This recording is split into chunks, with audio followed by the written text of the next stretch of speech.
एक तरफ जब इस देश में नेताओं ने हिंदू और मुसलमान को बांट दिया इस हिसाब से कि ये मुल्क किसी एक खास धर्म मजहब का है, दूसरे धर्म को इस तरह से दिखाने की कोशिश की गई और की जा रही है मानो उनका ये मुल्क नहीं।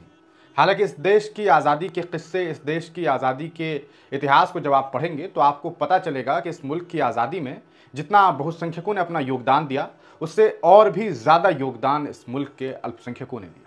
मुसलमानों के ऊपर दहशतगर्दी का आरोप शुरू से लेकर के आज तक लगता रहा है। आप जानते हैं कि आज जब मीडिया, जो इस देश की मीडिया है, जिसे कुछ लोग गोदी मीडिया कहते हैं, हालांकि ये गोदी नहीं गिद्ध मीडिया है, और ये ऐसी मीडिया है जिसने समाज को तोड़ने में अपना एक अहम रोल अदा किया। हालांकि इस मीडिया की यह जिम्मेदारी थी कि इस मुल्क के परेशानियों को लोगों के सामने रखे, सरकार के सामने रखे, ताकि सरकार उससे निजात दिलाने की कोशिश करे, लेकिन ये सब कुछ नहीं हो सका। उस दौर में जब मीडिया, नेता और अलग अलग लोग एक धर्म मजहब को टारगेट पर लेकर के बयानात दे रहे हैं, बातें कर रहे हैं, ऐसे वक्त में कुछ लोग ऐसे हैं जो इन तमाम लोगों की मेहनतों को अपने एक छोटे से काम से उनके तमाम नफरतों को रद्द कर दे रहे हैं और दुनिया को बता रहे हैं कि मोहब्बत करने वाले लोग हमेशा जीत जाते हैं। तुम्हारी तमाम कोशिशें एक तरफ, हमारी एक कोशिश तुम्हारी तमाम कोशिशों को नाकामयाब कर देगी। हिंदुस्तान के मुसलमानों पर यह आरोप कि वो बहुसंख्यकों को नफरत की निगाह से देखते हैं, बहुसंख्यकों के साथ अच्छा सलूक नहीं करना चाहते, उनकी जिंदगी बर्बाद और तबाह होते हुए देखना चाहते हैं। आप तो जानते ही हैं कि ये वो मुल्क है जहां 318 साल पुरानी कब्र को खोदने में सरकार की दिलचस्पी ज़्यादा है, ना कि इस पर कि कैसे हम विकास कर सके, कैसे हम एआई की दुनिया में एक बेहद कामयाब तरीन एप्लीकेशन को दुनिया को दे सके। ये सारी चीज़ें हमारे मुल्क में शायद नहीं होता है। हम आपको एक खबर बताने वाले हैं। खबर है बंगाल से, जहां नसीम नाम के एक व्यक्ति ने रमज़ान के महीने में अपने रोज़े को तोड़ दिया, बस इसलिए क्योंकि उसे एक हिंदू बहन की जान बचानी थी, उसे अपना खून देना था।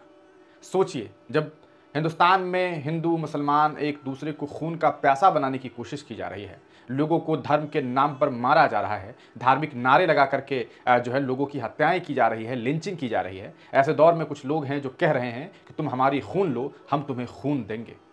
जी हाँ, इसमें कोई शक नहीं है कि हर एक बहुसंख्यक समुदाय का व्यक्ति नफरती है, लेकिन हर एक बहुसंख्यकों तक नफरत फैलाने की कोशिशें इस मुल्क में जारी है और नतीजा यह है कि कुछ लोगों ने इस मुल्क की खूबसूरती को बर्बाद और तबाह कर दिया। नसीम को जब पता चला कि एक महिला है जिनकी किडनी में प्रॉब्लम है, किडनी में उन्हें समस्या है और डॉक्टर को अर्जेंट ब्लड की ज़रूरत है, तो जब वो खून की तलाशी हो रही थी, ये परिवार ये चाह रहा था कि कोई खून दे दे, खून दे दे, तो ऐसे में एक मुसलमान सामने आ खड़ा हुआ और कहा कि मैं आपके लिए तैयार हूँ, खून कितना चाहिए, बस ये हुक्म किया जाए, जिस्म से जितना खून निकाला जा सकता है आपके लिए, हम तैयार हैं। और नसीम नाम के व्यक्ति ने संगीता नाम की महिला के लिए अपना खून डोनेट किया, रोज़ा तोड़ करके, और ये मिसाल पेश किया कि किसी की ज़िंदगी को बचाना कितना ज़रूरी है। उस वक्त उसने ये नहीं देखा कि सामने वाले का धर्म क्या है, मज़हब क्या है। उसने ये नहीं सोचा कि नेता क्या कहते हैं, कि ऐसा है कि सब्ज़ी उन्हीं के दुकान से लीजिएगा जो आपके नाम जैसे लोग हों, जो आपके धर्म मज़हब के लोग हों। क्या संगीता का परिवार ये कह सकता था कि नहीं, मैं आपसे खून नहीं लूँगी, मैं आपसे खून नहीं ले सकता क्योंकि आप तो मुस्लिम समुदाय से हैं? ऐसा नहीं होता। कई बार ऐसा भी हुआ है कि जब खून की ज़रूरत मुस्लिम भाई को पड़ी है, मुस्लिम बहनों को पड़ी है, तो हिंदू भाइयों ने आगे बढ़ करके खून दिया है। हिंदुस्तान के सियासी लोगों ने इन दोनों की भाईचारगी को, मोहब्बत को ख़त्म करने की तमाम कोशिशें जो है की है, और वो कर रहे हैं। बेहद हद तक कामयाबी भी उन्हें मिल रही है और नतीजा आप देख रहे हैं कि धर्म के नाम पर लोगों की हत्याएं तक हो रही हैं। ये पूरा मामला हम आपको दिखाएं, ये तस्वीर देखिए, ये नसीम है। ये मामला जो है पश्चिम बंगाल का है, जहाँ संगीता नाम की जो है महिला है, उन्हें 8 वर्ष से वो किडनी की समस्या से जूझ रही थी। एक मुस्लिम युवक नसीम ने महिला को खून डोनेट किया और इस दौरान उस मुस्लिम युवक ने अपना रमज़ान का रोज़ा तोड़ दिया।